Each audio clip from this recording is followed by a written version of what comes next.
our main news this morning is breaking news. The UK has sent 2 Navy ships to Jersey over concerns of that blockade of the island due to the row with France over fishing rights. Our correspondent, Caroline Lewis, is at Fisherman's Quay in St Helier in Jersey. So, Caroline, you can see, can't you, from your vantage point, the build-up of these French boats. I mean, how many are there and what is their aim?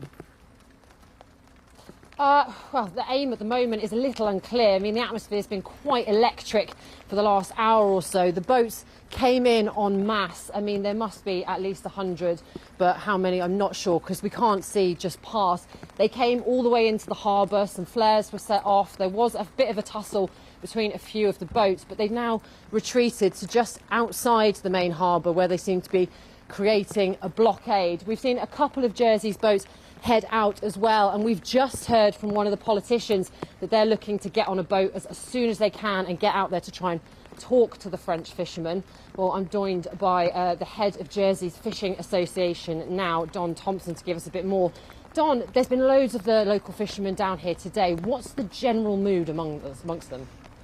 The chaps have come down this morning to see effectively how serious the French were about this blockade, and the big question on everybody's lips right now is, will our government capitulate to that sort of tactics?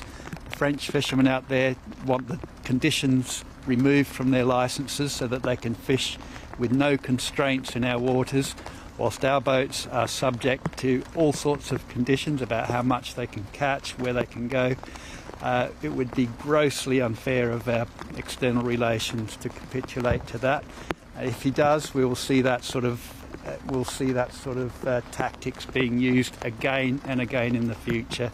So, not very happy fishermen down here this morning, suspecting that we probably will see our government give in to that.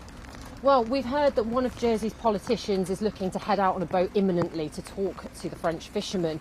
Do you know any more about what's going to be said? Yeah, it's exactly that. Those French fishermen there are not happy that conditions have been placed on the licences given by Jersey, even though their own licences to fish in their own waters have all sorts of conditions, as do our boats.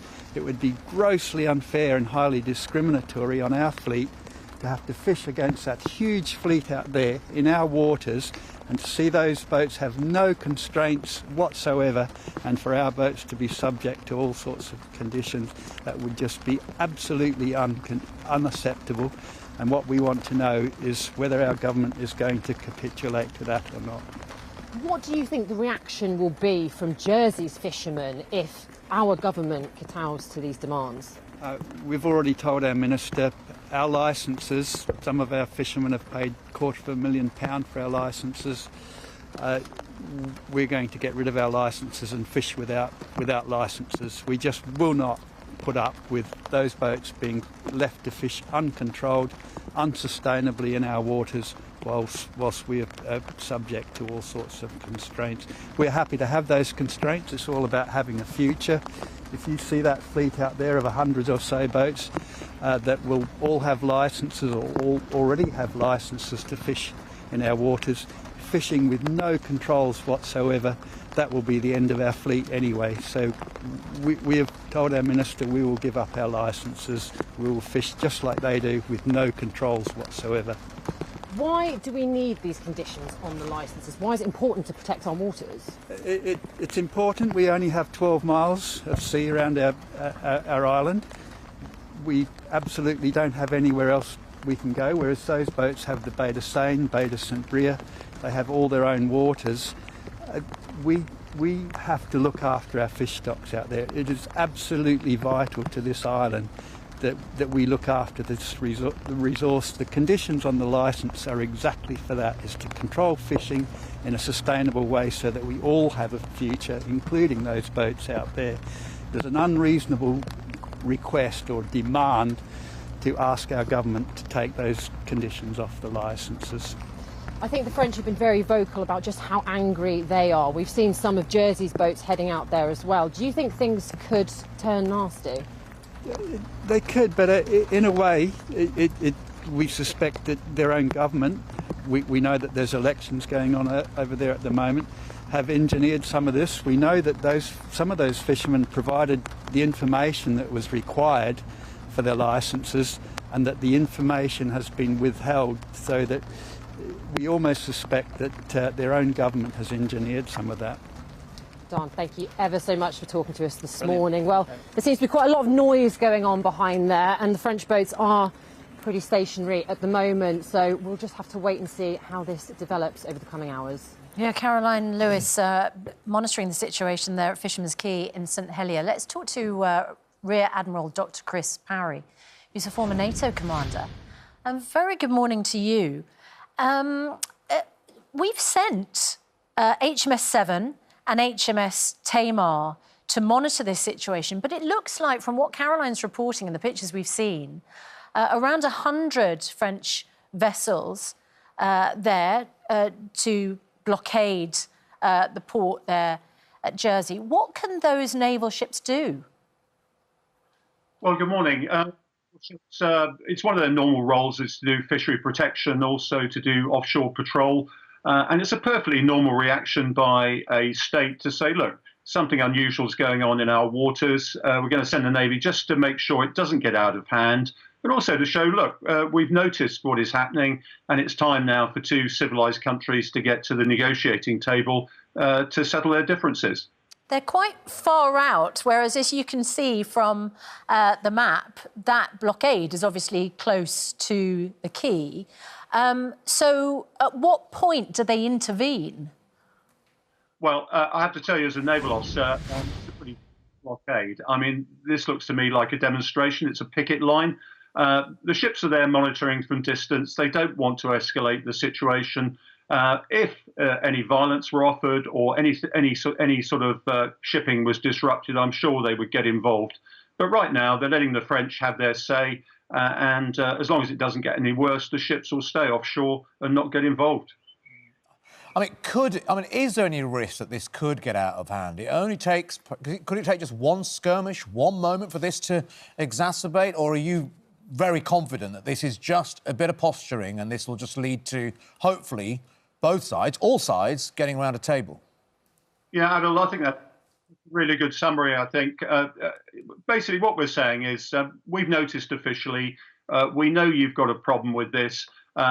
We're here to help resolve the situation, but if you get silly, and you have got silly in the past, because I'm afraid French fishermen from Normandy do have form on this, we're here to contain it and de-escalate it if necessary. And when you say de-escalate it, at what point does that happen? As you say, the number of boats there at the moment and their activities looking more like a protest, at what point does it start to look like a blockade? Well, as soon as you start interrupting what Jersey does on a daily basis with ships coming in, or even our fishermen going out and trying to fish, at that point, the Royal Navy should take some action and say, look, you've stepped it up. You can either step it down, or we can match you and say, we'll see you off the premises. So we can see that the Navy ships, like we said, are some distance away from the port. But just so we understand it, for those of us who don't know, will they be in communication with people at the port right now, or will there be dialogue going on at the moment between the Royal Navy and everyone there just off Jersey? Yeah, it's a good question. Royal Navy ships nowadays have very advanced communications. They can do everything from mobile phones up to satellite communications. They're not only in contact with the people in Jersey, but they will be in touch with legal officers in London and with government ministers as well. They're very well connected, if you like, and if necessary, they'll call on all the resources of government to be able to help them. Yeah. And when you say there is a point at which they might have to step in and see them off the premises, what would that involve? Well, first of all, it would involve talking to them and saying, you've made your point, now's the time to go. We're two civilized allied countries. We don't do this sort of thing. There is a profile of these protests that we've seen in the past, and as long as it goes to script, we can talk about these things. And I have to say that generally people who operate at sea understand both the language that is spoken and also the coded language which says enough is enough, you've made your point. Yeah. OK. Dr Chris Parry, thanks for joining us. Really interesting insight to what's happening. Dozens of French fishing vessels are attempting to form a blockade near Jersey's main port this morning. It's a protest against new restrictions which limit their access to UK waters. Yeah, it follows the deployment of 2 Royal Navy patrol vessels to the area overnight, an attempt to de-escalate the growing tensions between the island and France over post-Brexit fishing rights. Richard Gaisford is in Portsmouth. Richard, Number 10 says deploying the ships was a precautionary measure. Yes, the government here and the government in Jersey are saying they want to de-escalate the situation. It's not clear, though, Adil, whether the deployment of these 2 Portsmouth-based patrol ships is going to do that. Both of them equipped with 20mm cannons and general-purpose machine guns. HMS Seven was first on the scene overnight. If you take a look at the vessel tracking service, you can see that it is there just to the southwest of St Helier. HMS Tamar wasn't expected to be there quite so quickly, but has obviously steamed into position in a fast manner and is now closer to the French vessels, this flotilla of French fishing boats that are now in the entrance of the port there. Now, they say they are willing to bring Jersey to its knees, and they are trying to blockade the port to stop the Jersey-based fishermen there from landing their catch. They believe and say that they are ready to go to war. Well, let's cross over to our correspondent, Caroline Lewis, who is on Jersey for us. You've described a situation there, Caroline, where the tensions have seemed to be rising over the past couple of hours.